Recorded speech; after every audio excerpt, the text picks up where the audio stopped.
Boa tarde, pessoal. Meu nome é Michele, sou pedagoga da Prace. Acho que vocês já estão cansados de me ver aqui. Essa é uma atividade que faz parte do ciclo Intercamp, né, da atividade que o Departamento de Apoio e Acompanhamento está promovendo sobre saúde mental e educação. Hoje a gente vai ter a participação da Natália, falando para a gente sobre estratégias de aprendizagem, especificamente os mapas conceituais e o sublinhar. A Natália, ela é professora colaboradora no Departamento de Educação da Universidade Estadual de Londrina, UEL, e da Universidade Estadual do Paraná, a Unespar. Ela é doutora em Educação pela Unicamp, mestre em Educação pela UEL, graduada em Pedagogia também pela UEL. Trabalha em vários projetos de pesquisas com temas relacionados à autorregulação da aprendizagem, à motivação para aprender, autorregulação e ingressantes no ensino superior, e tem experiência na área de psicologia escolar e educacional, atuando nos temas de aprendizagem autorregulada, estratégias de aprendizagem, mapas conceituais, ensino médio, formação continuada de professores e intervenções psicopedagógicas. A Natália também escreveu um livro, juntamente com a sua orientadora de doutorado, sobre estratégias de aprendizagem, que é um livro que eu gostei muito de ler, muito bacana. Eu agradeço muito, Natália, por você ter aceitado o nosso convite, por estar aqui hoje, falar para a gente sobre estratégias de aprendizagem, que é um tema que os estudantes têm bastante dúvida ainda, não sabe, às vezes, como usar, ou desconhecem algumas estratégias importantes, como os mapas conceituais, ou como o sublinhar pode ajudar a aprender, né? Geralmente ele é usado somente por hábito, né? E não da forma correta. Então, eu passo o tempo para você, fica à vontade. Pessoal, vocês fiquem à vontade também para participar, fazer perguntas no áudio ou no chat, eu passo para a Natália, tá bom? Natália, o tempo é seu, obrigada. Obrigada, Michele, obrigada. Já quero agradecer a todos que estão aqui, né, no nosso bate-papo de hoje, que vamos falar então sobre a estratégia de sublinhar e sobre os mapas conceituais. Para a gente iniciar, eu gostaria de saber, e aí vocês podem até colocar aqui no bate-papo mesmo, se vocês são alunos, se vocês são professores, quem vocês são, né? Só basicamente ali para eu entender e conseguir dar um direcionamento melhor para a fala de hoje, para a nossa conversa de hoje, tá? Então, se vocês puderem colocar ali, né, nas mensagens, mestranda, aluna de graduação, né? Aluno, servidora da universidade, aluna de mestrado, aluna, mestrado e professor, sou historiador, trabalho com educação para o patrimônio, aluna, professor e doutorado, mestrando também.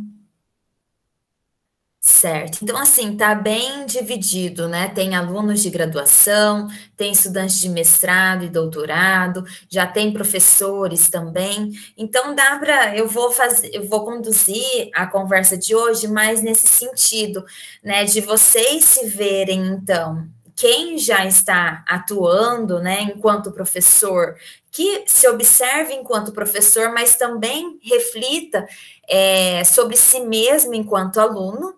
E quem está no curso de graduação, que então pense nas formas de estudo que tem utilizado ao longo aí da graduação, tá bom? Então, acho que dá para a gente fazer dessas duas formas, né? Pensando em si enquanto estudante e aqueles que já atuam também enquanto professor, que pensem em si enquanto estudantes e enquanto professores.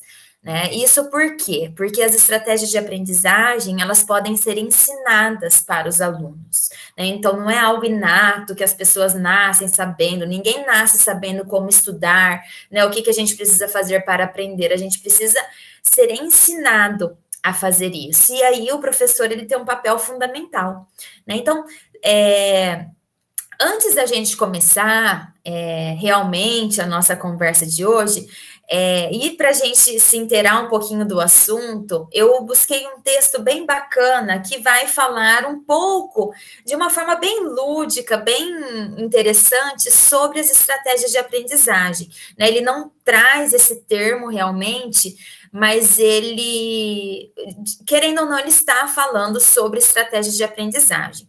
Eu coloquei esse texto no Docs para que vocês consigam utilizar a estratégia de sublinhar da forma que vocês estão acostumados. Então, eu vou colocar aqui no nosso bate-papo, pessoal. Voltou seu áudio, Natália. Ué, estava desligado o tempo Não, todo? só um pouquinho. Você falou, vou colocar aqui no bate-papo e fechou o áudio. Ah, tá. Eu acho que a setinha estava bem em cima. Deu, hora que eu vi, eu falei, meu Deus, será que eu estou falando esse tempo todo e ninguém está me ouvindo? Então, estava tudo certo. Tá. Então, vou colocar aqui e vocês tentem entrar e ver se vocês conseguem visualizar o texto. Ele está em Word, né? E aí, vocês façam a leitura desse texto. É um texto bem curtinho. E utilizem a estratégia de sublinhar, né? Utilizando ali o recurso mesmo do Word, né? Vocês podem utilizar o grifo ali, né? Em amarelo, em verde, da cor que vocês quiserem. Mas façam essa leitura utilizando, né, essa estratégia de sublinhar. Depois nós vamos conversar um pouquinho sobre isso. Vocês conseguiram abrir o texto? Sim. Aí é para a gente baixar, cada um baixa o texto do seu Não, computador e não sublinha, ou precisa pode todo mundo? baixar. Todo mundo? Pode só utilizar ali o grifo. Eu deixei para vocês conseguirem editar o texto, porque aí vocês só grifam mesmo aquelas partes que o que vocês grifariam se vocês estivessem estudando esse texto. Aí todo mundo grifa junto? Não, cada um grifa o seu. Entenderam? Mas eu acho que a gente tá. Bom, eu vou grifar aqui só para você ver. Ah, porque vai aparecer para todo mundo, Todo né? mundo, Se isso. eu compartilhar. Eu acho que cada um pode ir lá em arquivo e fazer Isso, baixa download. então, Isso. né? É verdade, eu tinha esquecido disso, que vai compartilhar para todo mundo, né? Então, baixa o arquivo e aí vocês façam a leitura e grifem. José, está aí o link de novo. Vejam se dá certo agora.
Carlos Eduardo.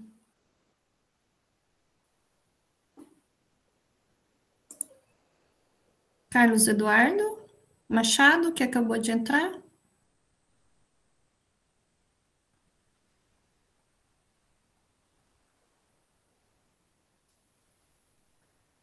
Carlos, só fala para mim se você é aluno. Saiu.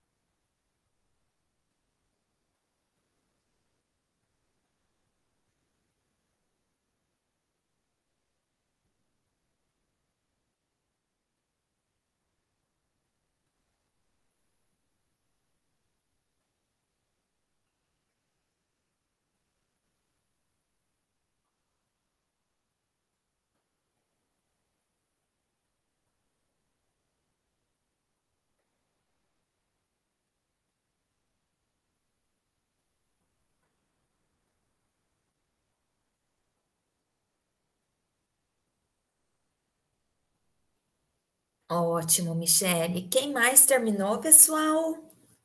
Podemos ir?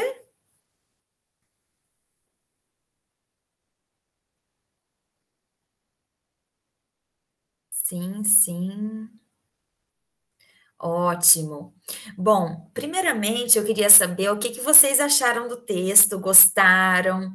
É um texto assim bem leve, né, para a gente ler, mas que traz uma riqueza bem importante, né, para a gente pensar sobre as estratégias de aprendizagem. Alguém gostaria de comentar alguma coisa sobre o texto?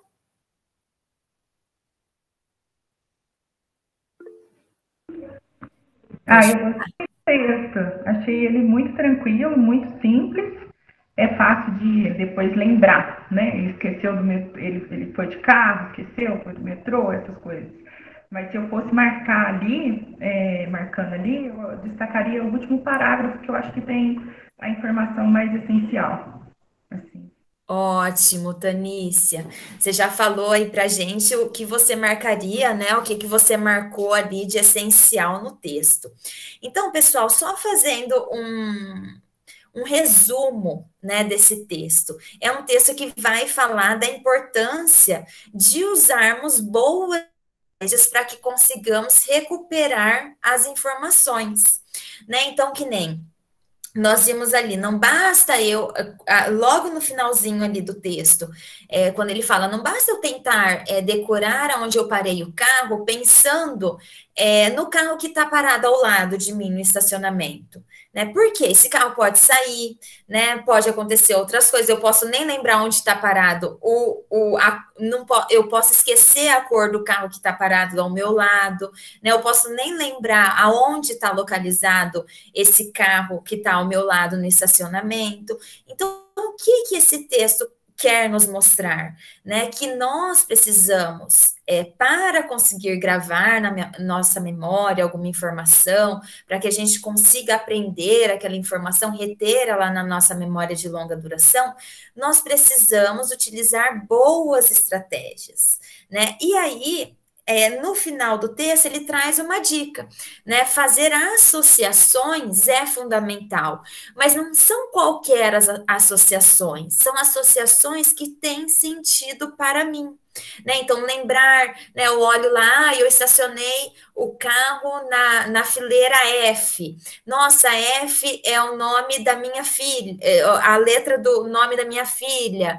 A letra do nome começa com o nome do meu amigo, né? Então, assim, associações que fazem sentido nos ajudam a recuperar aquela memória que vai estar lá na nossa memória de longa duração, né? Então, isso é muito importante e nós vamos discutir um pouquinho sobre isso, né? Porque as estratégias, elas vão fazer justamente isso. Elas servem ali como um link entre aquela informação que já está lá na minha estrutura cognitiva e que eu preciso recuperar. E é a partir dessa estratégia, então, que eu utilizei no momento do armazenamento da informação que eu vou utilizar para conseguir recuperar essa informação, né? Então, por isso, as estratégias, elas são muito importantes. Um exemplo bem banal, assim, para vocês entenderem, às vezes, quando eu fazia prova lá no ensino fundamental, no ensino médio, eu me lembro de escrever no caderno, assim, os conceitos principais de uma cor de caneta, os conceitos secundários com outra, né? E aí, na hora da prova, eu conseguia me lembrar, né? Assim, a partir da questão ali do professor, exatamente aonde eu tinha escrito isso no meu caderno, qual a cor da letra, qual a cor da frase ali, do conceito, e aí, a partir dessa estratégia, então, das cores ali, do que é principal, do que é secundário, eu conseguia recuperar aquela informação que estava sendo solicitada naquele momento, né? Então, alguém já passou por isso? Alguém consegue lembrar de alguma coisa que utilizou alguma estratégia e conseguiu recuperar uma informação?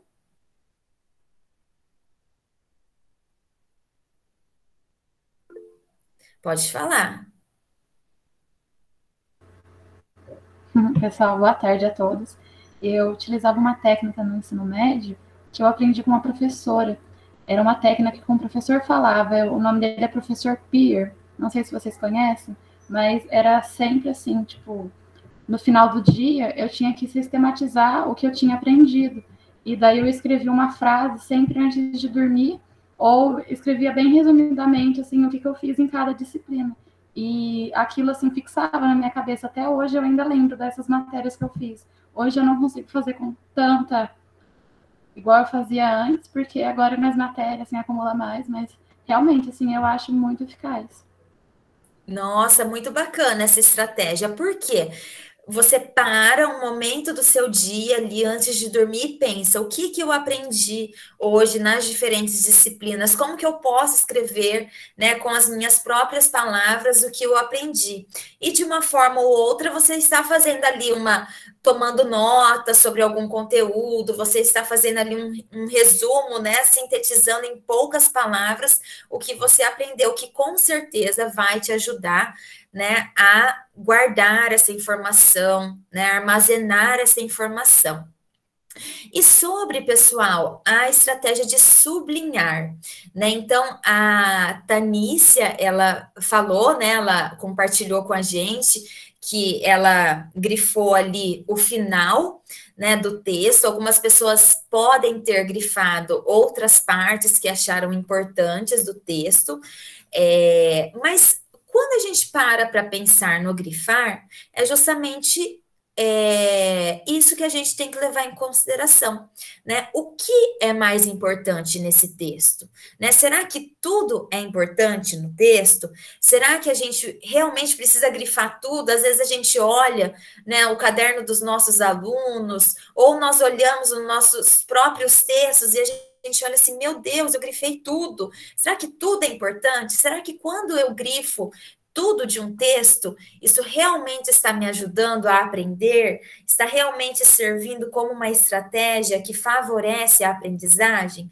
Então, isso que nós vamos ver um pouco mais hoje aqui na nossa conversa. Então, eu vou colocar aqui a apresentação e quero que vocês fiquem à vontade para comentar, para fazerem perguntas quando acharem necessário, quando tiverem dúvidas, tá? Fiquem bem à vontade, pessoal. Eu até prefiro que vocês perguntem assim ao longo da nossa conversa, para que as perguntas não cheguem no final, que às vezes acaba ficando um pouco descontextualizado. Então, podem fazer as perguntas que quiserem, os comentários que quiserem, tá? Deixa eu colocar aqui, e aí a gente continua. Então, nós vamos falar do sublinhar e dos mapas conceituais como estratégias que podem ajudar a aprender, né? E aí nós falamos, né? Eu estou falando ali desde o início, a Michelle também falou de estratégias de aprendizagem, né? Então, o que são as estratégias de aprendizagem? Né? São procedimentos que os estudantes podem utilizar, que vão auxiliar, então, no processo da aquisição, do armazenamento e da utilização da informação. Então, as estratégias de aprendizagem, elas são inúmeras, né? Existem inúmeras estratégias de aprendizagem: sublinhar, tomar notas, resumir, criar mapas conceituais, elaborar questões, pedir ajuda, verificar a sua compreensão, monitorar a sua motivação, planejar o seu estudo, estabelecer metas. Que mais que a gente pode pensar de estratégia de aprendizagem? Gerenciar o tempo. Então, tudo aquilo que o estudante faz, que ele percebe que é benéfico para ele, que auxilia a sua própria aprendizagem, é uma estratégia de aprendizagem, né? E aí é importante a gente pensar, nossa, então a estratégia de aprendizagem é a melhor coisa que já existiu, que já inventaram, porque é só a gente colocar tais e tais estratégias em prática que nós vamos conseguir aprender todos os conteúdos. Não é bem assim, né? Porque cada indivíduo aprende de um jeito diferente. Eu aprendo de um jeito, a Michelle aprende de outro, o João aprende de outra forma. Então, cada um vai aprender de uma forma diferente. Então, uma estratégia que pode funcionar bem para mim, pode não funcionar bem para outra pessoa. Então, por exemplo, quando eu dou aula sobre mapas conceituais para os meus alunos, eu sempre faço a pergunta para eles, depois que eles constroem mapas, né? Eu pergunto assim: agora seja sincero. Para você, você acha que a estratégia de construção de mapa conceitual é benéfica para a sua aprendizagem? E aí os alunos respondem: professor, eu achei que sim, que eu aprendi muito construindo mapas conceituais. Outros já falam assim: professora, para mim não foi tão benéfica, eu percebo que eu consigo aprender mais utilizando outras estratégias, né? Então, o que a gente precisa pensar? Né? Que existem várias estratégias de aprendizagem, só que o uso dessas estratégias vai depender muito da forma como eu aprendo, né? Então, uma estratégia pode ser ótima para mim e para outra pessoa, né? Então, o importante é que os nossos alunos e nós, enquanto professores, ou vocês enquanto estudantes, e nós enquanto estudantes também, porque nós estamos estudando o tempo todo, utilizemos sempre, conheçamos sempre várias estratégias de aprendizagem para que a gente possa ir colocando em prática, né? Eu tento colocar essa, vejo que não deu tão certo, eu tento colocar outra estratégia, né? E vejo que eu aprendi mais, e aí eu vou, então, modificando essas minhas estratégias até que eu perceba, olha, para a disciplina tal, essas estratégias são ótimas, agora para outra disciplina não é tão bom assim, eu preciso utilizar outras estratégias, né? Então, as estratégias têm essa definição e elas são, então, fundamentais para a aprendizagem. Existem, então, várias classificações das estratégias de aprendizagem, né? Uma das mais utilizadas é aquela que separa as estratégias de aprendizagem em metacognitivas e cognitivas. Eu vou explicar basicamente para vocês o que é cada uma delas, né? Então, as estratégias metacognitivas, elas estão mais relacionadas ao conhecimento sobre a sua própria aprendizagem. Então, quando eu falei, né, que eu preciso saber como eu aprendo para utilizar as melhores estratégias, eu estou falando de um conhecimento metacognitivo. Eu estou falando de um conhecimento sobre como eu aprendo, né? E aí, quando eu sei, né, quando eu tenho consciência da forma que eu aprendo, eu vou selecionar as melhores estratégias, a depender de cada tarefa, a depender de cada disciplina, né? Então, a metacognição é isso, é o conhecimento que eu tenho sobre como eu aprendo. Gente, eu acho que alguém abriu o microfone, alguém gostaria de perguntar alguma coisa? Não? Tudo bem?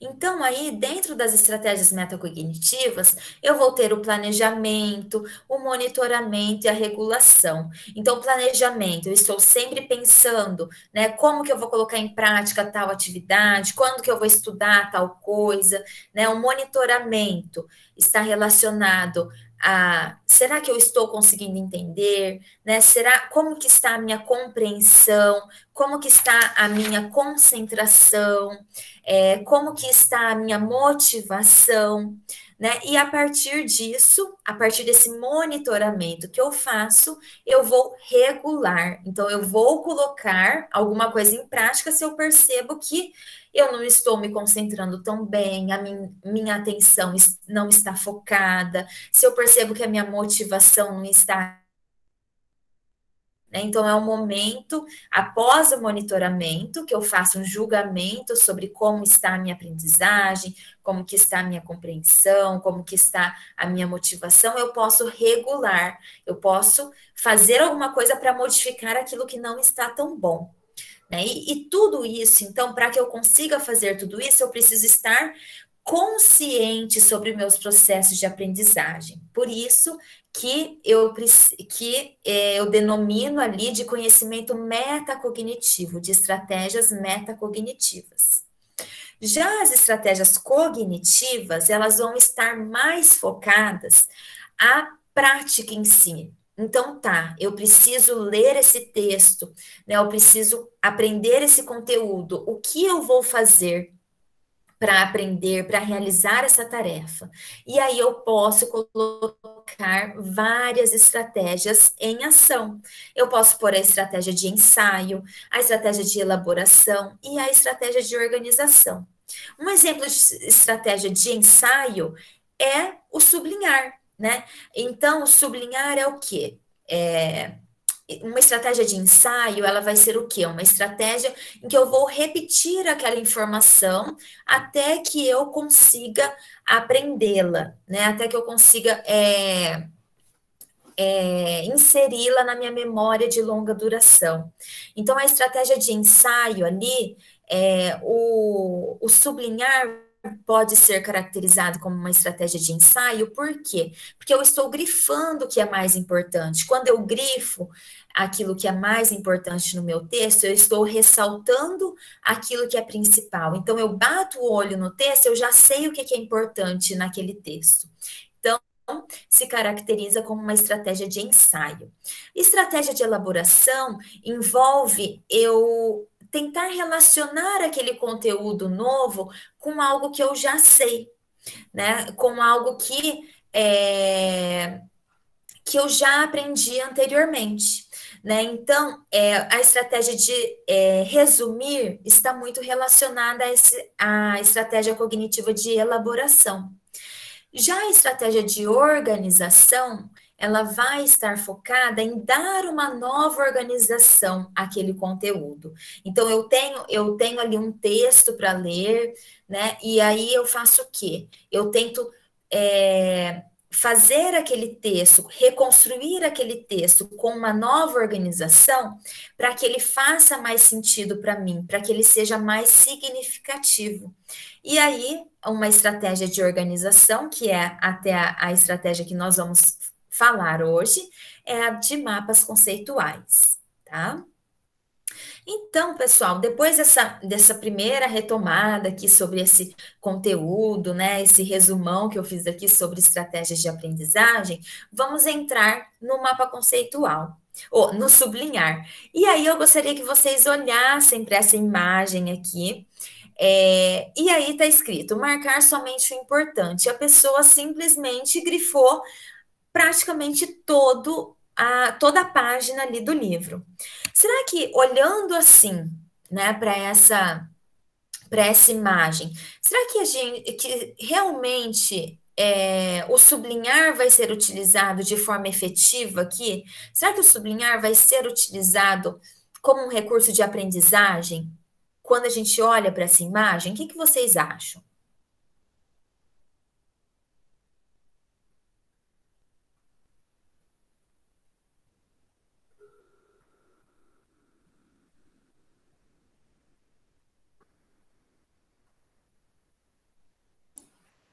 Ah, o pessoal respondeu no chat. Não. Ana Luísa, não. Caroline, não.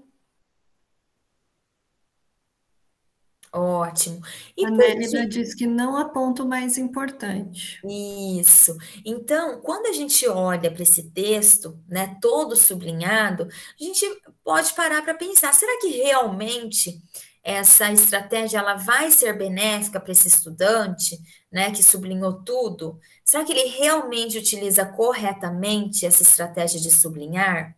Então, nós vamos ver um pouco sobre isso, né?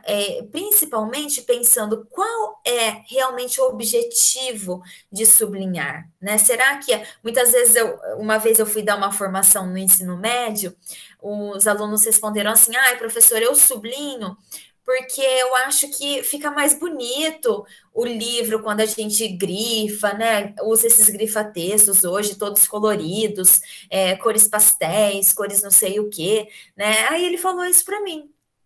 Eu falei assim, mas será que realmente, né, quando eu utilizo só como uma forma de dar uma cor ali, eu estou utilizando essa estratégia para me ajudar a aprender? Então, vamos ver um pouquinho sobre isso, né? Então, como a Michelle até mesmo falou no início, a estratégia de sublinhar é uma das estratégias mais populares entre os estudantes. Então, praticamente todo mundo sublinha textos, né? Praticamente todo mundo, quando vai ler alguma coisa, né, que precisa ler para estudar, para compreender realmente aquele conteúdo, para fixar aquele conteúdo, vai sublinhar alguma coisa de alguma forma, né? Só que muitas vezes esse sublinhar não é utilizado como uma estratégia de aprendizagem, porque não se conhece a riqueza que essa estratégia tem para me ajudar a aprender, né? Então, quais são os principais objetivos do sublinhar? Né, ele vai me ajudar a reforçar a atenção nos elementos principais do texto, e aí eu volto um pouquinho aqui, né? Se eu olho aqui para esse texto, será que ele está me indicando os pontos principais, né, do texto? Será que está reforçando os pontos principais? Não, né? Ele está simplesmente tudo grifado, então não me ajuda a observar o que realmente é principal nesse texto e o que é secundário, né? Então aí a gente já observa que é uma forma equivocada de uso do sublinhar como uma estratégia de aprendizagem. Ele vai me salientar, então a estratégia de sublinhar vai salientar visualmente o que o texto tem de importante e de acessório, né? E ali, voltando na imagem, ele não vai salientar nada, porque está tudo grifado, e facilita a sua revisão posterior, né? Então, isso é muito importante. Muitas vezes a gente sublinha um texto, a gente está ali lendo um texto, e ao invés da gente sublinhar, né, e retomar esse texto posteriormente, não, a gente só sublinha, né? Então, para que realmente essa estratégia me ajude a aprender, a gente precisa sublinhar o texto, né, buscar os elementos principais ali, fazer utilizar o sublinhar, mas só que depois esse texto ele precisa ser estudado, né? Por quê? Se eu sublinho ali, por exemplo, um conceito-chave, quando eu volto para esse texto para estudar esse texto, eu preciso olhar para esse conceito-chave e ele precisa me ajudar a lembrar qual é a definição desse conceito. Né? Por isso que eu não posso utilizar o sublinhar somente ali naquele momento. Né? Eu preciso retomar esse texto posteriormente para que ele realmente me auxilie a aprender. Outra forma que muitas vezes a estratégia de sublinhar é utilizada, e muitas pessoas já comentaram comigo sobre isso, é como uma forma de reforçar a atenção, né? Não só nos elementos principais do texto, mas de conseguir focar a atenção naquilo que está lendo. Então, quando a pessoa, né, relata, e eu também sinto que quando eu sublinho um texto, eu acabo ficando mais focado naquele texto, né? A minha concentração fica maior, Porque eu estou ali lendo e eu estou pensando a todo momento, será que isso é importante? Será que isso não é importante? O que é importante nesse parágrafo? O que não é importante? Né? Então, outra forma de utilizar o sublinhar. Mas, acima de tudo, a gente tem que pensar o quê? Que eu sempre preciso retomar o texto posteriormente para revisão e para verificar se de fato eu consegui compreender aquilo que eu sublinhei, se eu consigo recuperar aquelas informações que foram sublinhadas e as definições que não foram sublinhadas. Então, quais são os benefícios de sublinhar? Né? É fácil e simples, né? Eu estou ali lendo o texto, eu posso utilizar um grifa-texto, eu posso utilizar meu próprio lápis, ou um lápis de cor diferente, ou eu posso sublinhar utilizando os recursos do computador, mesmo se eu estiver lendo o texto ali em PDF, eu consigo sublinhar, né? Então, eu consigo utilizar facilmente essa estratégia, eu não preciso de muitos recursos para isso, né?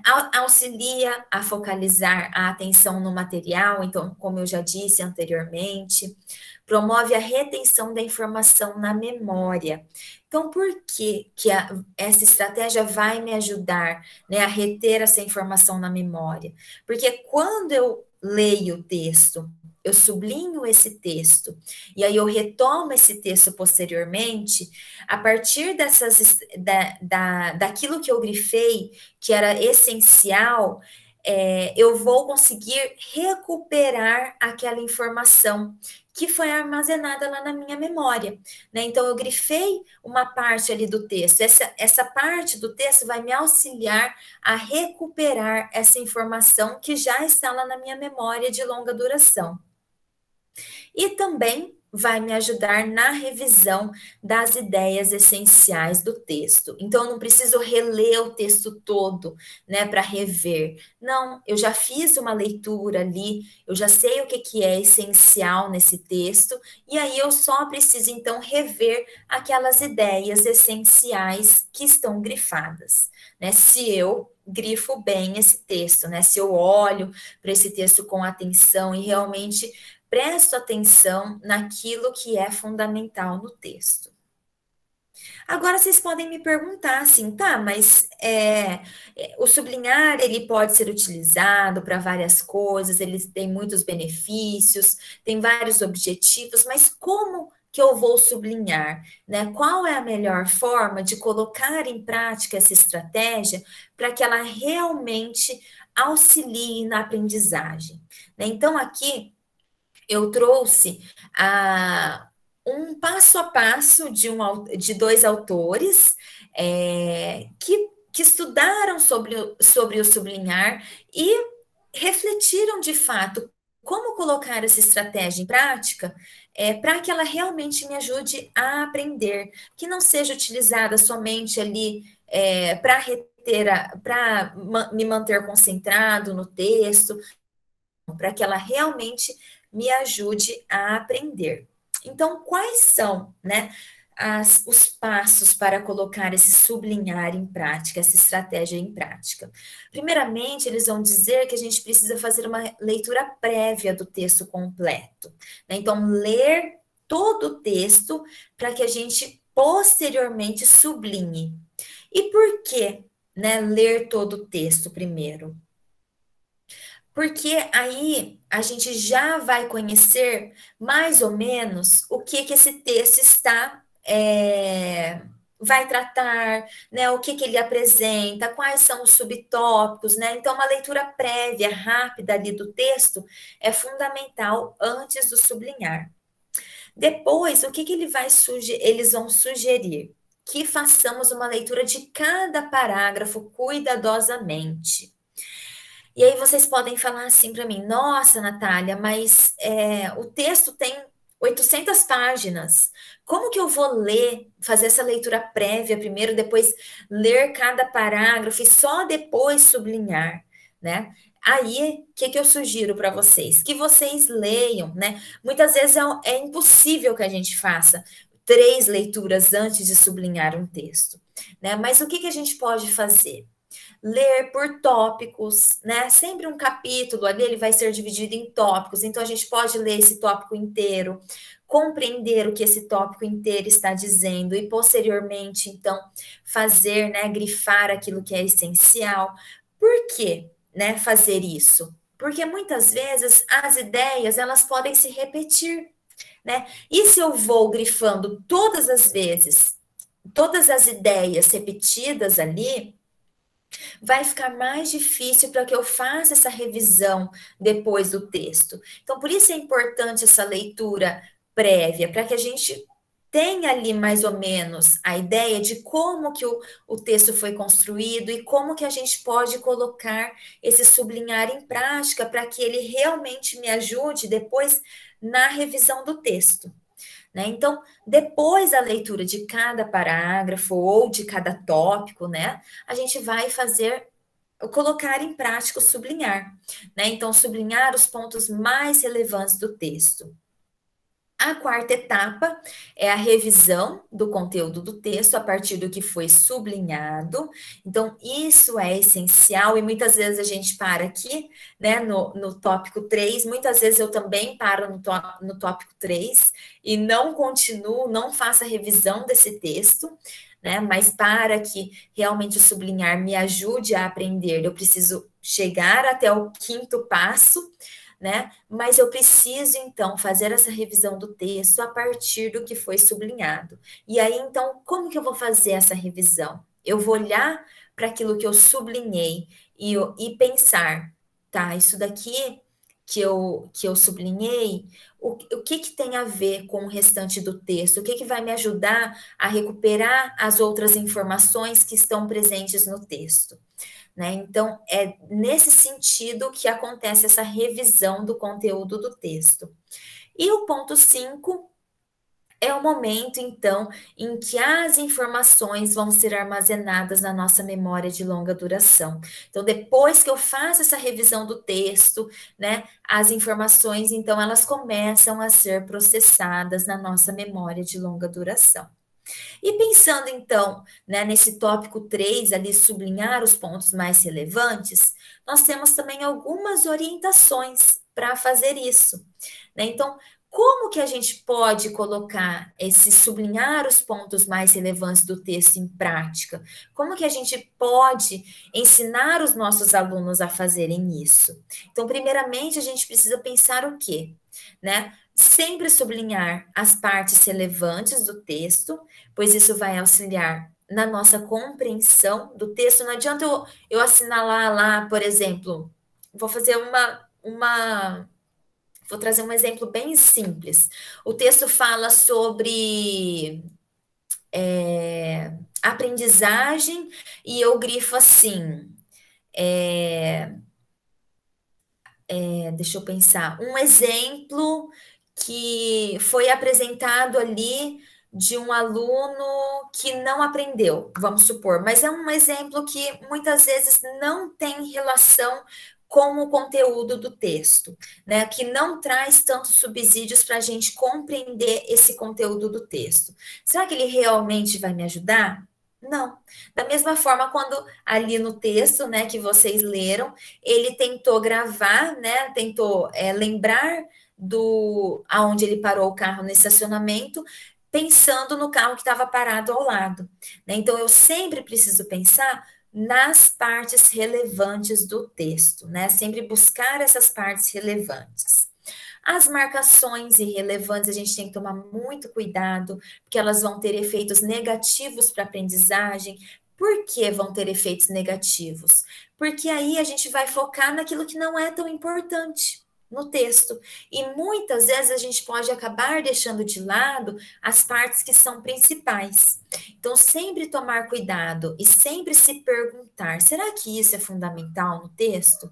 Né? Será que isso é essencial? Isso que eu estou grifando é essencial para que eu consiga compreender aquilo que o autor está querendo me trazer, aquilo que eu preciso aprender, né?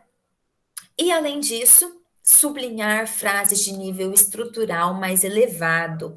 O geral integra o mais específico. Então, sempre pensar, né? Sempre buscar ali ao longo do texto aquelas frases que fazem como se fosse um resumo daquilo que o parágrafo está dizendo, daquilo que é essencial naquele parágrafo. Por quê?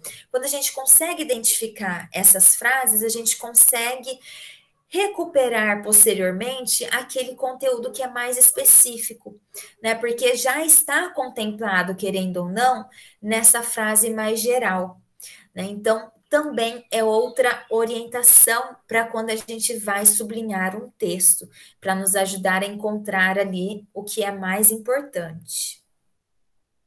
E para sublinhar, então, é fundamental saber quando aplicar o sublinhar, né? Então, é uma coisa que eu não falei, mas que é importante a gente falar, quanto mais eu trabalho com a informação, quanto mais eu elaboro essa informação, tento colocar ela mais próxima à minha vida, ao meu dia a dia, tento relacionar aquilo que eu já sei com aquela nova informação. Quanto mais eu trabalho com essa informação, mais eu aprendo aquele conteúdo, né? Então, a estratégia de sublinhar é uma estratégia de ensaio, né? Como nós vimos ali inicialmente.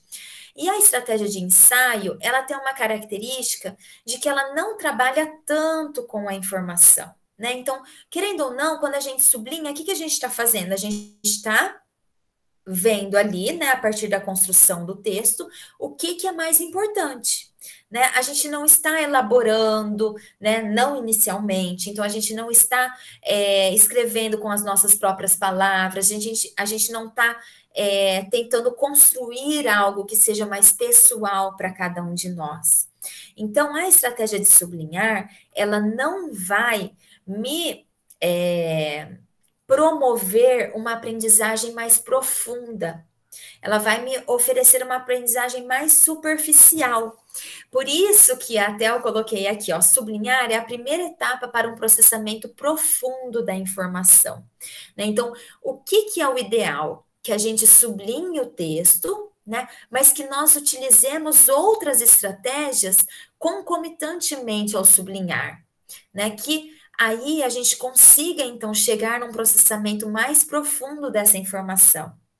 Aí vocês podem me falar assim, ai, professora, mas e a pessoa que não utiliza o sublinhar? Tipo, ela só lê o texto, né? É claro que aí, né, o sublinhar é muito importante, né? Se a pessoa não faz nada, não utiliza nenhuma estratégia de aprendizagem, só utiliza o sublinhar, isso com certeza vai ser benéfico para a sua aprendizagem, vai ajudar ali essa pessoa a aprender. Mas quanto mais estratégias ela utilizar, mais profunda será o processamento da informação, né? E aí, assim como é importante a gente saber quando utilizar o sublinhar, é importante a gente saber quando utilizar as diferentes estratégias de aprendizagem. Então, vamos supor, né, que amanhã vocês aqui da turma têm uma prova vou pensar num conteúdo escolar, uma disciplina escolar, de biologia. E aí o professor passou 6 capítulos do livro didático ali para estudar e que vai cair na prova. E a pessoa, vocês pegaram esses capítulos para estudar hoje, 11 horas da noite, e a prova é amanhã, 7 horas. Né? E você não consegue varar a noite estudando, né? Então você vai conseguir estudar ali no máximo até 1 hora, né? Então aqui nessa situação tá tudo errado, né? Porque a aprendizagem ela vai se dando aos poucos, né? Não adianta eu querer colocar todas as informações lá no meu cérebro de um dia para o outro que eu não vou conseguir aprender, né? Mas aí vocês estão lá, vocês têm que fazer tudo isso. E vocês falam assim, olha, então tá, eu preciso estudar esses 6 capítulos, os capítulos cada um tem 20 páginas, e eu vou fazer um mapa conceitual para cada capítulo, né? Não vai dar, né? Se a pessoa tem pouco tempo para fazer isso. Então, o que é que eu preciso considerar? Eu preciso considerar o tempo que eu tenho ali disponível, né? A minha disponibilidade naquele momento. Então, o ideal para esse estudante, né? Se a gente for ver mesmo essa realidade ali, fosse que ele utilizasse pelo menos a estratégia de sublinhar o texto para focar ali a atenção naquilo que é principal, que ele faça anotações com as suas próprias palavras, para que ele consiga aprender, né? Então, é essencial a gente pensar também na realidade, né? Quando a gente vai utilizar uma estratégia de aprendizagem.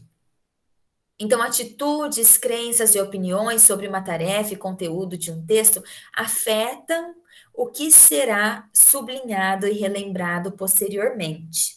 Então, as nossas crenças, as nossas atitudes, as nossas opiniões também vão interferir, querendo ou não, quando a gente vai sublinhar um texto. Então, por exemplo, muitas vezes eu estou lendo um texto e parte desse texto, às vezes, já é de conhecimento para mim, né? Eu já sei aquele conteúdo, eu já entendi aquilo. Então, muitas vezes, eu vou deixar sem sublinhar, né? Então, vai ser muito particular de cada um, né? A forma como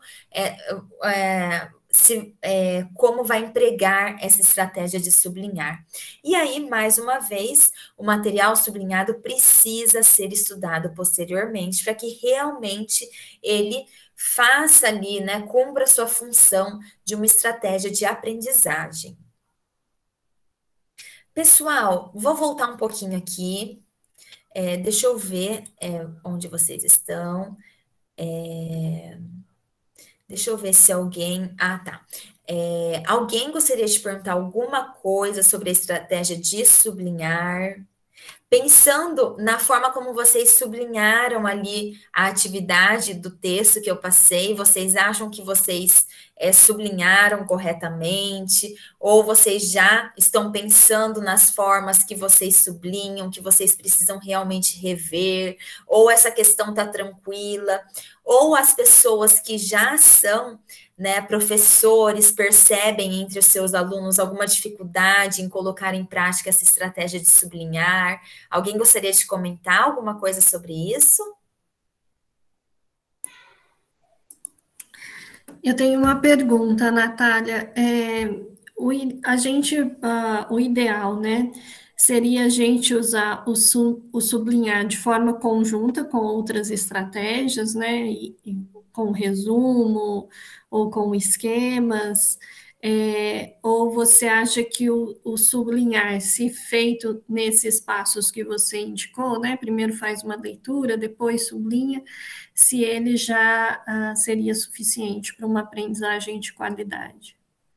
Então, Michele, o ideal é que a gente sempre utilize o sublinhar relacionado com outras estratégias de aprendizagem, porque o sublinhar em si, ele não garante uma aprendizagem profunda da informação, né? Porque a gente precisa trabalhar com essa informação, né? Quanto mais a gente trabalha com a informação, mais ela vai estar mais bem armazenada, essa informação estará na nossa estrutura cognitiva, né? Então, quanto mais estratégias a gente utiliza e quanto mais a gente trabalha com essa informação, melhor é.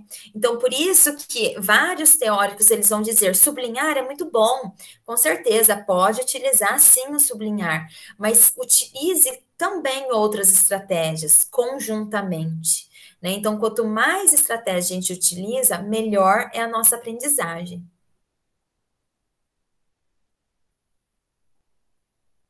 Mais alguém, pessoal? Alguém percebeu que não sublinha corretamente? Ou que realmente não utiliza essa estratégia como uma estratégia de aprendizagem? Ou não sabia que essa estratégia realmente poderia ajudar a aprender? Tanícia? Tá, aqui eu vou falar, mas eu tenho um menininho aqui de 5 anos do lado, então a televisão tá ligada junto, viu, gente? Fica tranquila. que eu percebi, assim, você falando, a minha dificuldade é fazer a leitura primeiro do texto. Quando eu vou lendo, a vontade que eu tenho já é de sublinhar, de anotar. Na verdade, assim, eu leio o parágrafo, faço uma anotação do lado do conceito que ele está apresentando, porque normalmente cada parágrafo é feito isso. E aí só sublinho aquilo que eu achei essencial. Mas eu não acho que é um processo fácil fazer isso, porque eu acho que eu sou muito devagar. Então eu demoro muito, sabe, assim, para ler. Às vezes eu vou sentar uma hora e acho que eu vou, sei lá, ler X e aí eu leio metade disso. Então, não sei se é muito eficiente isso que eu faço. Me ajuda, isso faz eu fixar a ideia, mas é um pouquinho devagar, assim. Tanícia, mas isso é bacana que você está colocando, e aí demonstra também seu conhecimento metacognitivo, né? Então você já sabe que isso te ajuda a aprender, né? Você já falou ali, isso me ajuda, mas eu levo muito tempo, né? E pensa assim, imagina se você não coloca essas estratégias, se você não colocasse essas estratégias em prática, será que você não teria que reler esse texto umas 2, 3 vezes até conseguir compreender? Né? Então, às vezes a gente pode sim, né, levar mais tempo ali para fazer as anotações, para sublinhar o texto, mas a gente pelo menos está aprendendo, conseguindo armazenar essa informação. Às vezes a gente lê rapidamente, né, sem utilizar as estratégias, e daí precisa reler 2, 3, 4 vezes posteriormente. Né? Então, também a gente precisa pensar nessa questão do tempo. Eu posso demorar um pouquinho mais para utilizar essa estratégia, mas depois eu não vou precisar reler novamente o texto, né? Faz sentido, faz muito sentido, porque aí realmente eu fixo. Aí eu faço assim, eu faço a leitura, anoto o conceito de cada parágrafo, marco aquilo que é essencial e eu acho que eu uso o mapa para fazer do lado, o que é os pontos essenciais e aí quando é uma citação, que eu acho importante, aí eu faço ela na íntegra com uma determinada cor, eu uso várias cores também, sabe? Legal. Que é uma forma. E essa questão das cores também é bem bacana, né? Então, colocar ali em evidência, eu vou escrever em vermelho aquele conceito principal, os secundários eu vou escrever em verde, né? Isso também é bacana. Obrigada. Imagina. A Carla também colocou. Eu já sublinhava na primeira leitura e sublinhava conteúdos não relevantes. Não era uma estratégia muito eficaz para mim. Vou colocar em prática. Que legal, Carla. É isso mesmo. É importante que ao longo aqui da nossa conversa vocês já comecem a refletir, né? Como que eu estou colocando em prática essa estratégia? Porque, como eu falei lá no início, as estratégias de aprendizagem elas podem ser ensinadas e devem ser ensinadas. Na verdade, desde lá dos anos iniciais do ensino fundamental, as crianças já deveriam ser ensinadas, né? Mas se tem essa concepção de que a gente aprende a aprender de forma natural. E não é, né? Se todo mundo fosse ensinado como aprender, né, as diferentes estratégias que podem ser utilizadas, né, nós temos vários estudos que mostram que até estudantes considerados em situação de fracasso escolar se beneficiam muito quando são ensinados, né, sobre as estratégias de aprendizagem. Então, muitas vezes a gente utiliza, né, principalmente o sublinhar, que é uma estratégia super comum entre os estudantes, mas a gente utiliza de forma equivocada, né? E aí elas não auxiliam de fato na nossa aprendizagem. Né? Mas muito bacana, Carla, o seu relato.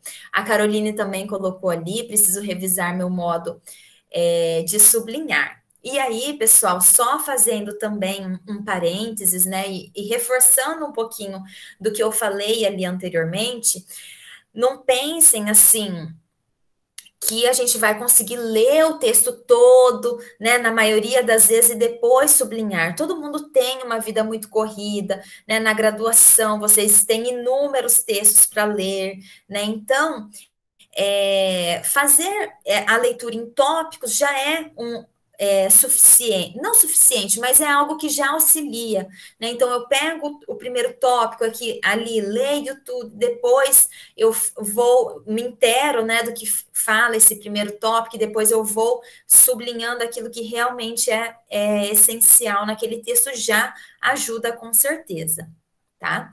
Então, fiquem tranquilos se vocês não conseguem ler o texto todo uma vez e depois reler novamente para depois sublinhar. Porque eu acho que a maioria das pessoas realmente não conseguem. Mas fazendo isso por tópico já ajuda. Tudo bem, pessoal, até aí? Sobre o sublinhar? Alguém gostaria de comentar mais alguma coisa?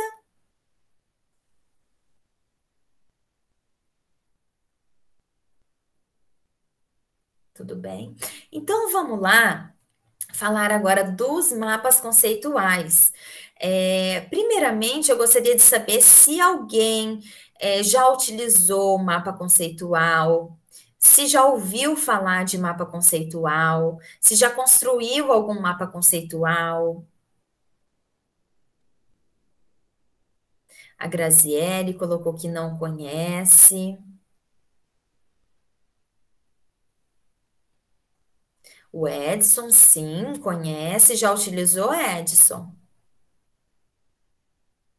Sim, ótimo. Ah, que legal, Tanícia. Sempre fiz sem saber que era isso. Bacana. Agora estou aprendendo, legal. Ó, o Edson já colocou ajuda muito. Eu também acho, Edson, que ajuda muito a aprendizagem, né? O mapa conceitual também é uma estratégia de aprendizagem e é uma estratégia de organização. Então, essa estratégia a gente precisa, uma estratégia de organização, ela vai ser caracterizada como algo que eu dou uma nova organização para aquele conteúdo que eu preciso aprender, de forma que aquele conteúdo se torne mais significativo para mim, né? Então, quanto mais significativo um conteúdo ele é para mim, mais fácil fica para que eu consiga aprender aquele conteúdo. Então, por exemplo, quando ele lá no texto ele fala assim, que a gente pode relacionar com a letra do nome de alguém, da minha família, e aí lembrar daquela informação que eu preciso, é exatamente isso que a gente faz, né? Por quê? Aquela informação, ela vai ter um significado, ela tem um sentido próprio, né, pessoal para mim. E aí fica mais fácil para que eu consiga aprender, né, e então armazenar essa memória, armazenar essa informação na minha memória. Então, vamos ver sobre os mapas conceituais, né? Eu trouxe aqui um pouco da teoria que embasa o mapa conceitual, né? E também como construí-lo, quais são as suas características, para vocês pensarem um pouquinho sobre esse mapa conceitual e passarem a colocar na prática de vocês, né? Enquanto estudantes, ensinando os alunos de vocês, quem já é professor aqui, a colocar o mapa conceitual em prática, também entre os mestrandos e doutorandos, para estudar, né, para, muitas vezes, para organizar ali os capítulos da tese, da dissertação, o que precisa ter, o que não precisa, né, o mapa conceitual, ele também pode auxiliar nesse sentido, tá? Então, deixa eu voltar aqui.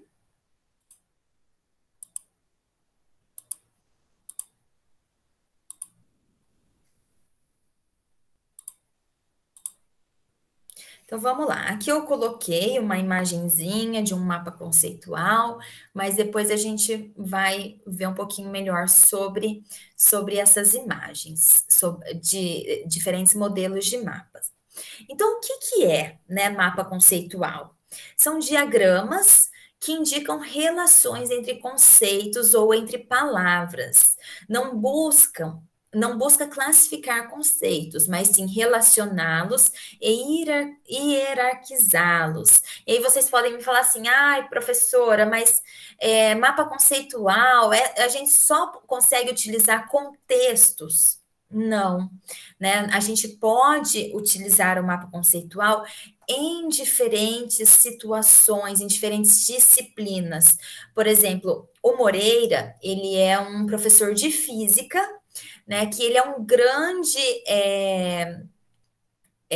professor realmente que coloca em prática os mapas conceituais nas suas aulas de física, né? Então, são muitas vezes conceitos ali que ele utiliza muitas vezes números da física lá, as fórmulas da física, e ele consegue, então, colocar em prática os mapas conceituais com os seus alunos, tá? Então, não é só contexto, né? Mapas conceituais nós podemos utilizar em várias situações.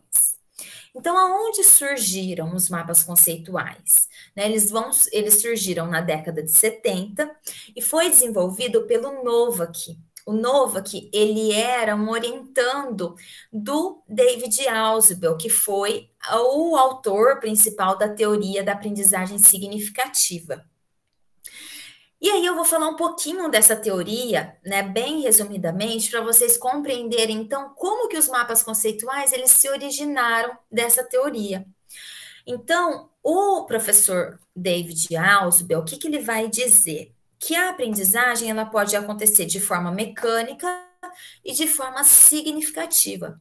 De forma mecânica, ela acontece quando aquele conteúdo que é ensinado, ele não tem nenhuma relação com os conhecimentos que eu já tenho, né, construídos ali na minha estrutura cognitiva, e eles são aprendidos de forma literal. Então, eles são aprendidos de forma decorada, vamos dizer assim. Literalmente, eu leio aquilo ali e eu decoro e pronto. Essa seria uma aprendizagem mecânica. Na aprendizagem significativa, a aprendizagem vai acontecer de uma forma diferente. Por quê? Porque eu vou relacionar aquilo que eu já sei, que eu já tenho construído na minha estrutura cognitiva, com os novos conhecimentos, com aquilo que eu estou aprendendo, né? E aí eu faço uma construção pessoal daquele conteúdo. Ele não é algo que eu estou ali decorando. Não, ele vai se tornar significativo para mim e eu aprendo esse conteúdo. O Ausubel, então, ele vai falar desses dois tipos de aprendizagem. Né? Claro que uma aprendizagem mecânica, ela pode se tornar significativa depois. Né? O professor, ele pode auxiliar o aluno a desenvolver essa aprendizagem significativa. Mas o Ausubel, ele vai, então, apresentar essas dois tipos de aprendizagem. E aí, o Novak, pensando, né, e partindo da teoria da aprendizagem significativa, ele vai pensar em uma possibilidade do desenvolvimento da aprendizagem significativa, que é, então, o uso do mapa conceitual. Por quê? Quando a gente constrói o mapa conceitual, ele vai ser uma construção individual de cada um, né, de cada grupo ali, ou se for de uma única pessoa, que essa construção, ela precisa ter sentido para a pessoa que está construindo, né? Então, claro que eu vou partir dos conceitos ali, das diferentes teorias que eu estou estudando, mas a construção que eu faço dessa teoria, ela vai ser pessoal. As relações que eu vou estabelecendo entre os conceitos, ela também vai ser pessoal.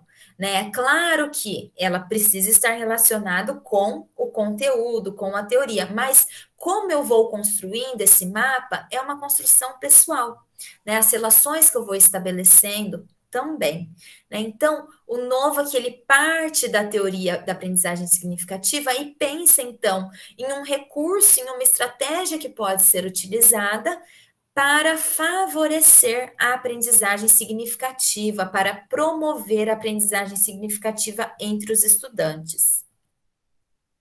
E aí nós vamos ter várias funções do mapa conceitual. Ele pode ser utilizado como uma ferramenta avaliativa, né? O professor, ele pode pedir para que esse aluno construa um mapa conceitual, e aí é essencial, né, que quando a pessoa construa um mapa conceitual, ela tenha a possibilidade de apresentar esse mapa conceitual, porque é uma construção própria, né? Então, a pessoa precisa explicar para outra por que eu fiz essa relação, por que eu relacionei esse conceito com o outro, com essa palavra de enlace aqui, não outra, né? Então, quando for utilizar como ferramenta avaliativa, é importante que seja, então, apresentado pelo estudante. O mapa conceitual também pode ser utilizado como um recurso de ensino e aprendizagem. Então, o professor, ele pode, como um recurso de ensino, estruturar, muitas vezes, o conteúdo ali de um determinado conteúdo a partir de um mapa conceitual, fazer essa construção no mapa conceitual e mostrar as relações para o aluno entre os diferentes conceitos, ou também como um recurso de aprendizagem, quando o próprio aluno constrói o seu mapa conceitual, né, para aprender um conteúdo. O mapa conceitual também pode ser utilizado como um organizador curricular. Como que é isso? O professor, então, lá no início, por exemplo, ele está apresentando ali a disciplina dele, ele pode apresentar para o aluno os diferentes conteúdos que serão trabalhados e por que daquela sequência utilizada, como que um conteúdo se relaciona com o outro, né? E aí ele pode utilizar de um mapa conceitual para isso. E também, né, ele vai ser um recurso muito importante para facilitar a aprendizagem significativa. Então, existem várias funções para o mapa conceitual. E os mapas conceituais, então, o mapa conceitual ele pode ter várias dimensões, né? E cada dimensão dessa vai apresentar uma característica que vai demonstrar a aprendizagem dos estudantes. Então, por exemplo, o mapa conceitual ele pode ter pode ser unidimensional, bidimensional ou com 3 ou mais dimensões. Então, vamos lá ver esses tipos de mapas conceituais. Né? Então, aqui nós temos um exemplo de mapa conceitual unidimensional. Então, vocês podem perceber que uma característica essencial do mapa conceitual que o diferencia de mapas mentais e de, muitas vezes, aqueles fluxogramas é a palavra de enlace. Então, aqui, ó, sempre entre os conceitos, precisa ter uma palavra de enlace. O que é essa palavra de enlace? É realmente uma palavra que vai fazer o enlace entre o conceito e o outro. Vai dar, então, vai estabelecer essa relação entre um conceito e o outro. Então, por exemplo, aqui, papel, né? Daí aqui o outro conceito, madeira. Papel é feito de madeira. Se eu não tivesse essa palavra de enlace aqui, perderia o sentido. Então, papel, madeira, tal, o que é isso? Né? O que significa isso? Então, o que a gente observa aqui nesse mapa conceitual? Ele sempre vai ter, né? E é importante que a gente, primeiramente, selecione os conceitos principais, né? E depois pense nessas palavras de enlace. Que eu vou explorar um pouquinho mais ali para frente nas orientações de como construir os mapas conceituais. Mas é interessante a gente observar aqui, e vai até, eu já vou mostrar para vocês como que o mapa conceitual e essas diferentes dimensões vão nos mostrar a aprendizagem dos nossos alunos. Então, aqui a gente observa o quê? Que o mapa conceitual, ele é uma linha reta, né? Se a gente fosse parar bem e parar para pensar, né, nesse mapa conceitual, se a gente colocasse ele numa frase, ele seria uma frase, né? Ele não tem, ali a gente observa apenas relações com uma única dimensão, né? Só ali na vertical. Então, esse mapa ele vai descendo, e aí, então, não há grandes relações entre os conceitos. Então, por exemplo, eu poderia juntar aqui suave com papel, né? Árvore com crescer, com cresce, mas esse autor aqui não faz isso. Então, o que esse mapa me demonstra? Que o meu aluno ainda não conseguiu se apropriar tão bem dos conceitos, né? Desse texto ali que ele pode estar utilizando para construir o mapa conceitual. Porque quanto mais dimensões o meu aluno consegue construir no mapa conceitual, e nós, né, conseguimos construir nos nossos mapas conceituais, mais demonstra que nós estamos conseguindo aprender esse conteúdo, né? Porque nós estamos conseguindo observar como que os conceitos eles estão relacionados uns com os outros, tá? Então, esse é um modelo de mapa unidimensional, e aqui a gente já vê outro tipo, né, de mapa conceitual, que é o bidimensional, né? Então, aqui nós vemos tanto relações verticais, né? A gente tem aqui várias relações verticais, quanto horizontais. E aqui, então, a gente consegue perceber o quê?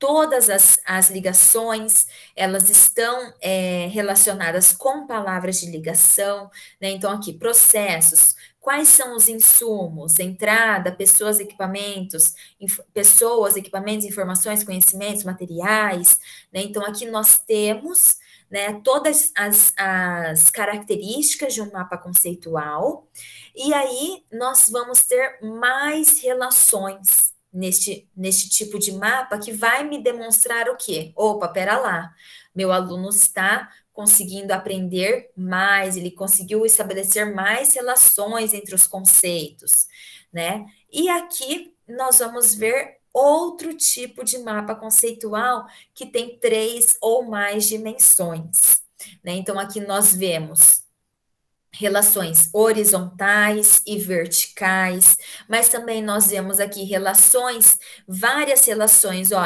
entre, por exemplo, irmãs, vem para cá, cromossomos, genes, que vai parar ali com homólogos. Então, nós vamos percebendo aqui com maiores construções mais fortes, que me demonstram o quê? Né? Opa, pera lá, meu aluno ou eu estou conseguindo estabelecer diferentes relações entre os conceitos. E por que é tão importante estabelecer essas diferentes relações?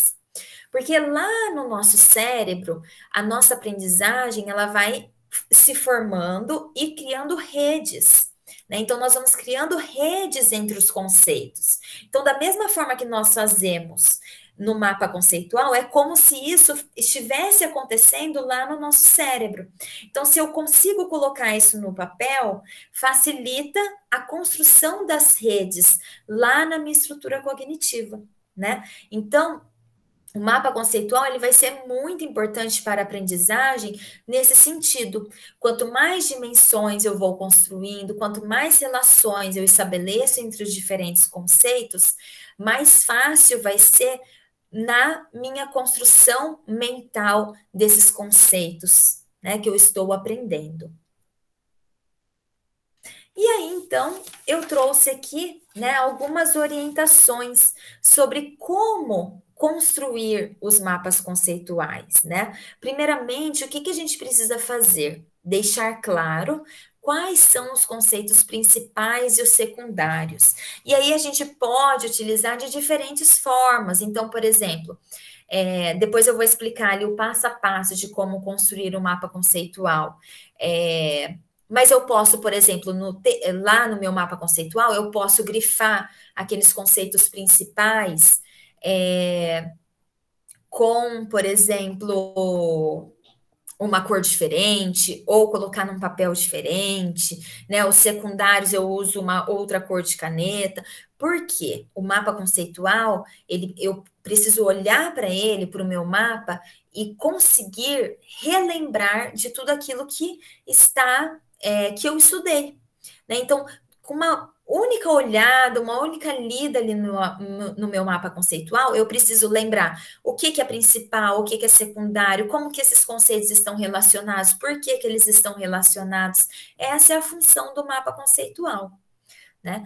Usar palavras de ligação para relacionar os conceitos, né? Então, sempre o mapa conceitual é caracterizado justamente com isso, com as palavras de ligação ou, né, outras a gente pode encontrar dessas duas formas, como palavras de ligação ou palavras de enlace, que são aquelas palavras, né? E são palavras de 2 a 3 palavras e não uma frase para ligar os conceitos.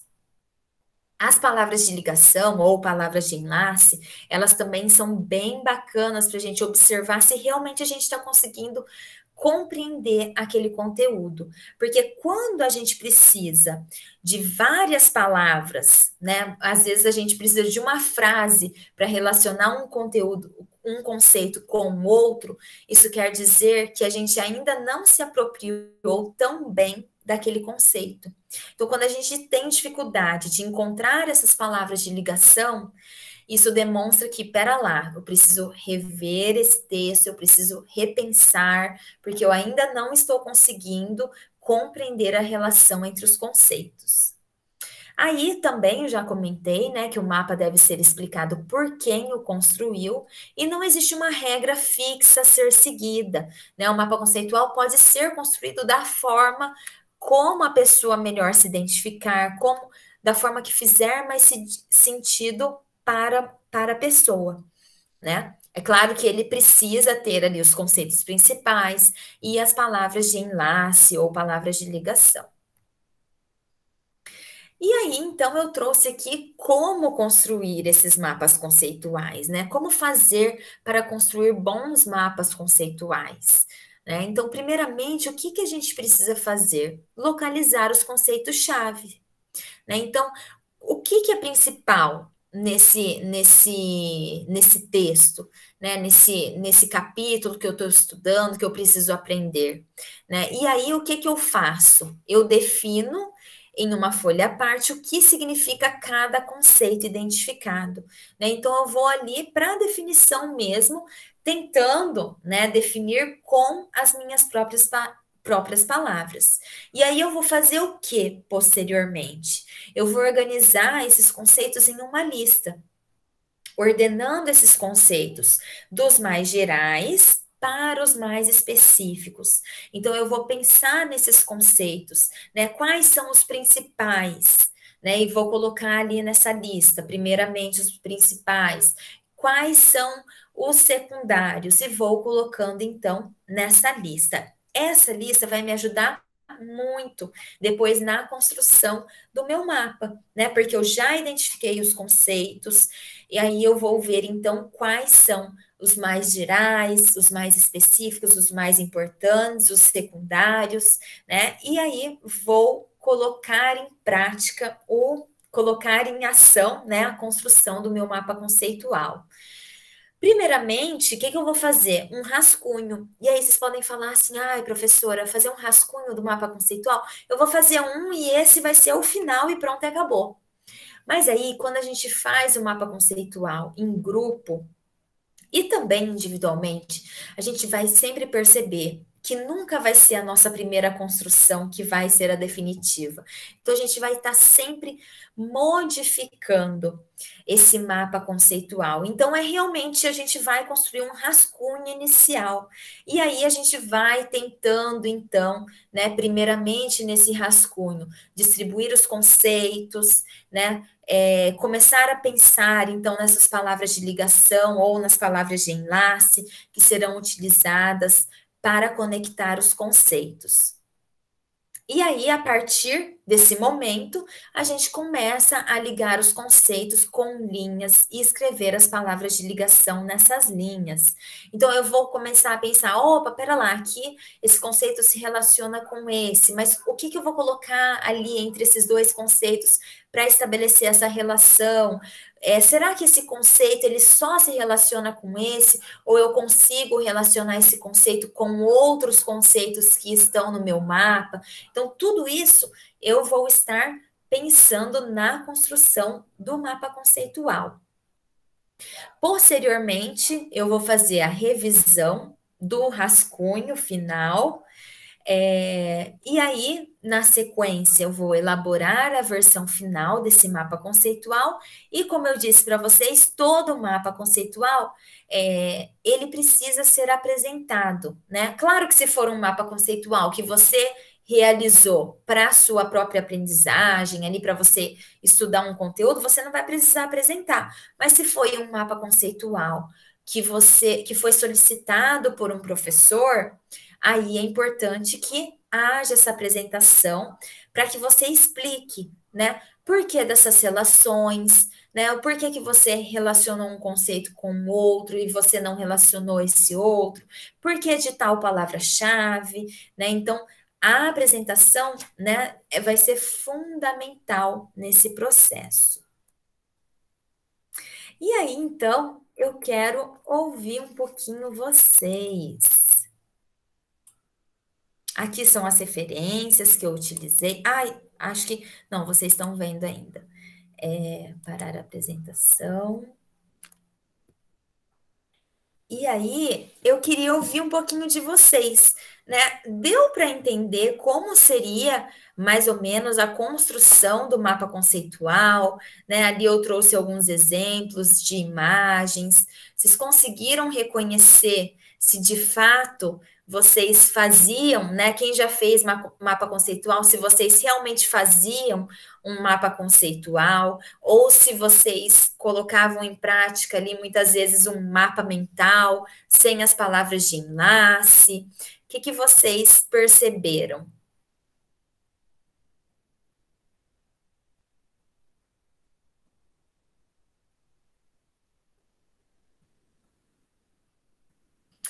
Enquanto vocês vão pensando sobre isso, ou se vocês quiserem colocar ali no chat, eu vou lendo a pergunta da Gerliane, que fez a seguinte pergunta: quais ferramentas digitais utilizar para a construção do mapa conceitual? Gerliane, o mapa conceitual a gente pode utilizar o Capstone, é uma ferramenta digital que foi construída, elaborada justamente pelo Novak, que é o autor, né, do mapa conceitual. Então, ele construiu essa ferramenta digital, que é bem bacana de se utilizar. Escrevo. Eu vou só confirmar como que ela é. Eu acho que é Capstone. Acho que é assim. Deixa eu só confirmar aqui. Aí eu já... Eu sempre achei que a do Novak fosse o CMap Tools, que é também uma ferramenta super conhecida, né? Não, é a Capstone. Olha só que interessante. Deixa eu só confirmar aqui, pessoal, como que escreve mapas conceituais. Espera lá. Mapas conceituais app. Deixa eu só confirmar como para eu escrever certinho aqui no chat para vocês.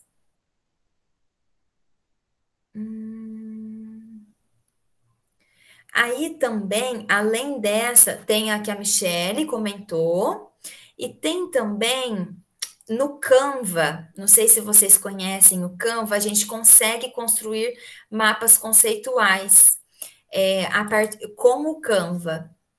Então, é bem bacana, vocês podem utilizar o Canva para construir. Eu, particularmente, gosto de utilizar, fazer um mapa conceitual assim, no papel, né, utilizando os diferentes recursos, mas muita gente utiliza o Canva também. Pessoal, ainda não achei o nome aqui, deixa eu só ver numa atividade que eu passei para uns alunos, que tem o nome desse recurso certinho. Aí eu passo para vocês. Mas aí, então, agora nesse momento de ensino remoto que nós estamos, né, nós podemos utilizar realmente dessas diferentes plataformas, né, desses diferentes recursos, né, que nós temos atualmente. Aqui, ó, achei.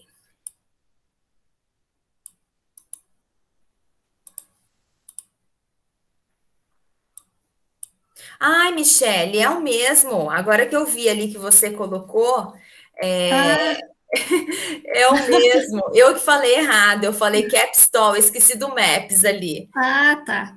Mas é o mesmo. Eu já estava rememorando aqui para quem que eu tinha falado errado, que era o Não, é o segundo. mesmo. Desculpa, viu? Eu que falei errado o aplicativo que a gente pode utilizar. Deixa eu ver aqui o que vocês colocaram. O Edson colocou: uso e faço o mapa conceitual a partir de um organograma adaptado para as minhas necessidades. O Edson, e você já colocava assim, entre os conceitos, as palavras de enlace, para realmente se constituir como um mapa conceitual ou não? Algumas coisas assim, legal. Porque no mapa conceitual, gente, entre todos os conceitos a gente precisa colocar, porque são as palavras de ligação ali, as palavras de enlace, que vão dar sentido para nossa aprendizagem, né? Então, que vão deixar essa aprendizagem mais significativa, mais relacionada à nossa vida, à nossa realidade, né? E aí que vai ajudar a gente a recuperar essa informação posteriormente. Que mais, gente? Algum professor aqui já pediu para os seus alunos construírem mapas conceituais e agora que ao longo da nossa conversa perceberam que não pediram a construção de mapas conceituais?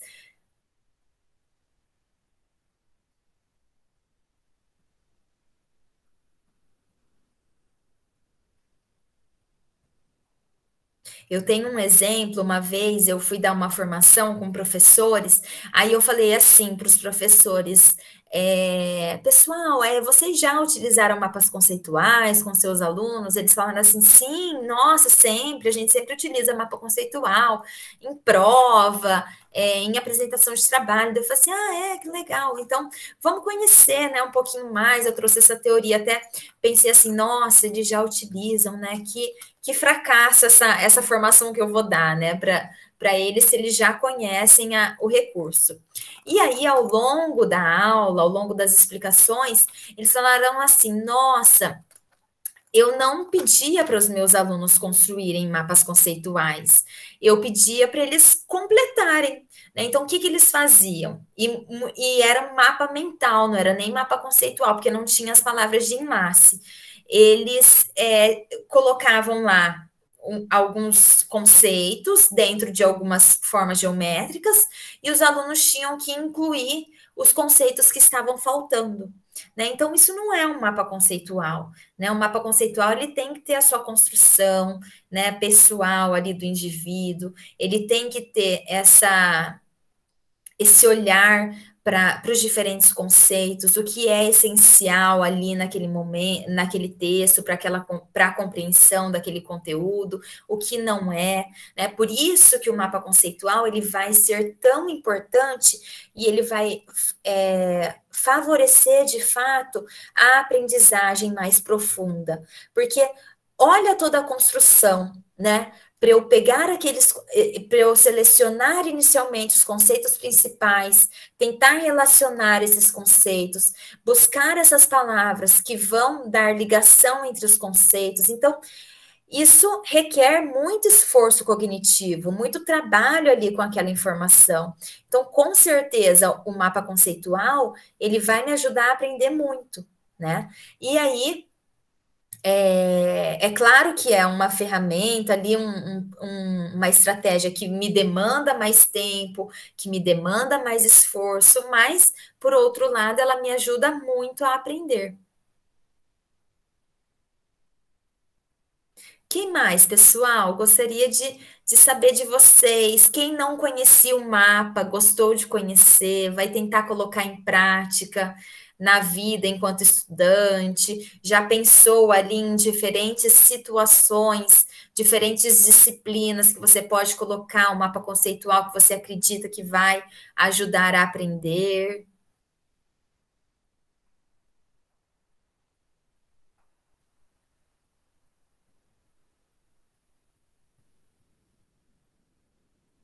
Natália, uma outra questão que eu percebo Eu percebo que a gente faz muito mapa mental, né? Que é colocar no meio aquilo e fazendo várias ligações. Mas uma coisa que eu percebo também que falta às vezes é a questão da hierarquização no mapa conceitual, né? Essa coisa de sair de cima do mais geral e vir indo para o mais específico, né? De cima ou do lado, mas que é também uma característica importante, né? Eu imagino, do mapa conceitual. Isso, é importante que o aluno compreenda qual é o conceito principal, o que, que é mais importante ali, né, para que seja compreendido, né?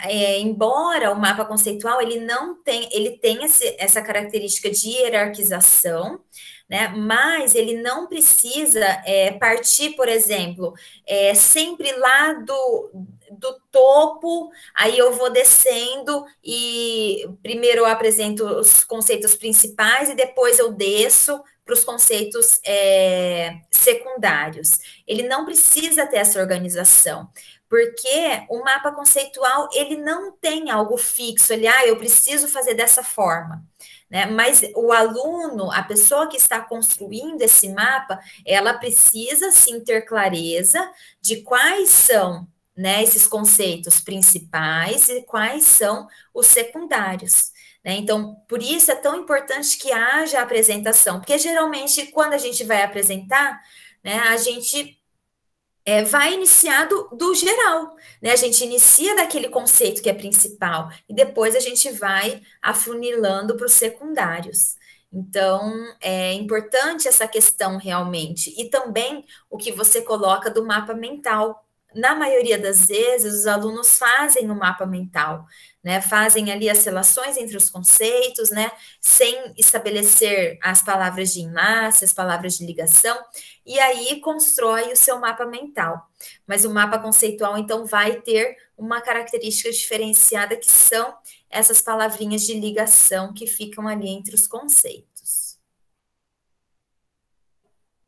Outra pergunta que eu tenho para você, você fala, né, de explicar o mapa. A gente, quando o aluno não tem para quem explicar ou não foi solicitado pelo professor, ele está usando como uma estratégia de estudo, ele pode usar a estratégia da autoexplicação, só explicar em voz alta para ver se não faltou ligações, se não faltou nenhum conceito importante. Então, a apresentação é justamente para que as outras pessoas entendam, né, como foi essa construção. O aluno em si, aquele que aprendeu, aquele que construiu o mapa, ele já trabalhou tanto com aquela informação que para ele, assim, com certeza já está super claro aquele conteúdo. Né? Então, a apresentação, é claro que ele pode fazer essa autoapresentação para ele mesmo, para ele verificar se de fato ele está conseguindo ali trabalhar com todos os conceitos, as relações estão corretas, mas não necessariamente ele precisa ter esse momento, né, de estar ali apresentando, né, para ele mesmo. Ele pode se perguntar ao longo do processo: será que é isso mesmo? Né? Será que eu estabeleci bem essa relação? Será que eu não estabeleci bem essa relação? Então, não necessariamente ele precisa desse momento de autoapresentação, né? Mas quando ele vai apresentar, mas quando ele faz, né, para outras pessoas, né, solicitado por um professor, por exemplo, aí sim, essa apresentação é indispensável.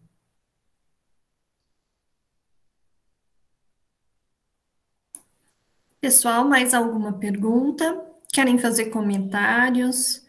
O Lucas falou que realmente, né, conhecia apenas o mapa mental. Eu acho que é comum essa confusão, né? Às vezes as pessoas usam, inclusive, como sinônimos, né? Exatamente. Mapa conceitual e mapa mental. Então, acho que foi muito positivo hoje a gente poder conversar com a Natália e ver que tem uma diferença, são diferenças significativas, né? Que tenha, inclusive, uma base conceitual, teórica, né? Que embasa o mapa conceitual. Mas fiquem à vontade, se vocês tiverem mais alguma pergunta, a gente tem alguns minutinhos. O José Fabiano está te agradecendo, Natália. Que bom, José. Fico feliz em saber. Coloque em prática mesmo, em você mesmo, enquanto estudante, enquanto profissional, né? É importante que a gente coloque, a gente observe os benefícios dessas estratégias em nós mesmos, para que a gente possa ensinar os nossos alunos a colocarem em prática essas estratégias. Senão, se a gente não vê os benefícios na nossa vida enquanto estudante, nós não vamos, né, ensinar os nossos alunos e estimular esses alunos a utilizarem. Então, o primeiro passo é esse, que nós sejamos convencidos da importância dessas estratégias. Pessoal, também lembrar da lista de presença, que eu já coloquei aí no formulário, no link do chat. Algumas pessoas já estão me mandando o WhatsApp aqui, Natália, pedindo a gravação da atividade, porque não puderam participar, então depois eu vou disponibilizar o link também. Com certeza. Novamente, agradeço a sua participação, dizer que provavelmente você vai receber novos convites para outras atividades. Pode me convidar, com certeza estarei aqui. Ai, que bom. Pessoal, muito obrigada a vocês também que estiveram aqui. Um bom final de semana para vocês. Acompanhem a agenda de apoio pedagógico, as atividades do DAA, né? Sempre a gente está tratando de temas relacionados à aprendizagem, às vivências acadêmicas, então é importante que vocês participem. Quer falar mais alguma coisa, Natália, para encerrar? Não, só gostaria de agradecer a atenção de todos, muito obrigada, e espero que vocês aproveitem bastante desses conteúdos e que possam colocar em prática. Obrigada, Natália. Um abraço, bom final de semana. Obrigada, Michele. Pessoal, boa noite. Obrigada mais uma vez.